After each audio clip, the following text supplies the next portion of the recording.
Hello friends, நம்ம என்ன பார்க்க போகிறோம் அப்படின்னா தமிழ்ஸ் அண்ட் டெக்னாலஜி தமிழர்களும் தொழில்நுட்பம் கூடிய பேப்பர் நாளைக்கு இருக்கும் செகண்ட் செமஸ்டர் ஸ்டூடெண்ட்ஸ்க்கு. இந்த எக்ஸாமில் ஸ்மார்ட்டாக எப்படி அப்ரோச் பண்ணி நல்ல மார்க்ஸ் எடுக்கிறது அப்படின்னு பார்ப்போம். ஸோ இது வந்து ஜஸ்ட் ஒரு கிரெடிட் பேப்பர் தான். ஆனால் அரியர் வச்சிட்டோம் அப்படின்னா நெக்ஸ்ட் கிளியர் பண்ணுற மாதிரி இருக்கும். அதெல்லாம் ஜஸ்ட் லாஸ்ட்டாக நீங்கள் ரிவைஸ் பண்ணணும்னு நினைக்கிறீங்க அப்படின்னா நான் ஆல்ரெடி வீடியோ பண்ணிருக்கேன், பாருங்கள். ஃபுல் சிலபஸே கவர் பண்ணி நீங்கள் ஜஸ்ட் ஸ்டோரி மாதிரி உங்கள் ஃப்ரெண்ட் எப்படி உங்களுக்கு லாஸ்ட்டாக சொல்கிறப்போ கதை கேட்டு போயிடுவீங்க, அந்த மாதிரி தான் நான் சொல்லியிருப்பேன். அதை ஃபுல்லாக பாருங்கள். அதில் கீழே டைம் ஸ்டாம்ப்ஸ் அட்டாச் பண்ணியிருப்பேன். ஸோ அதனால் கண்டிப்பாக யூஸ்ஃபுல்லாக இருக்கும். ஸோ இப்போ ஃபஸ்ட்டு நீங்கள் இன்னைக்கு நைட் படிக்கிறப்போ நல்லா வந்து ப்ரிப்பேர் பண்ணியிருப்பீங்க. ஜஸ்ட் ஸ்டோரி வைஸ்னால எல்லாம் கவர் பண்ணியிருப்பீங்க.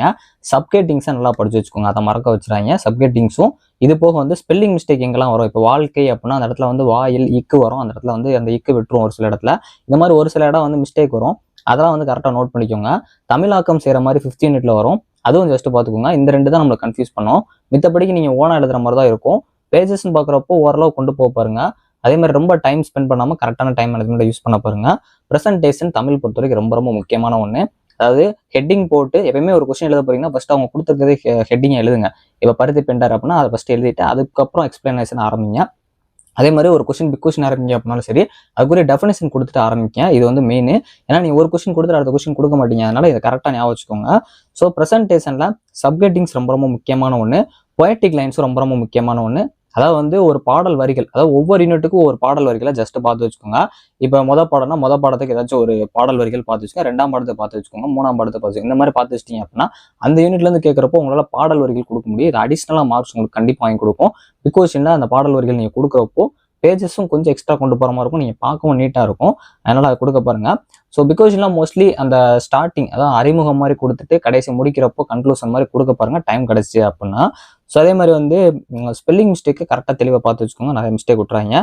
எல்லா கொஸ்டினுமே அப்ரோச் பண்ணுங்க. ஒரு கொஸ்டின் தெரில அப்படிங்கிறத விட்டுருந்துறாங்க. ஜஸ்ட் உங்களால் முடிஞ்ச அளவுக்கு அதை எப்படி ப்ரெசென்ட் பண்ண முடியுமோ ப்ரெசென்ட் பண்ண பாருங்க.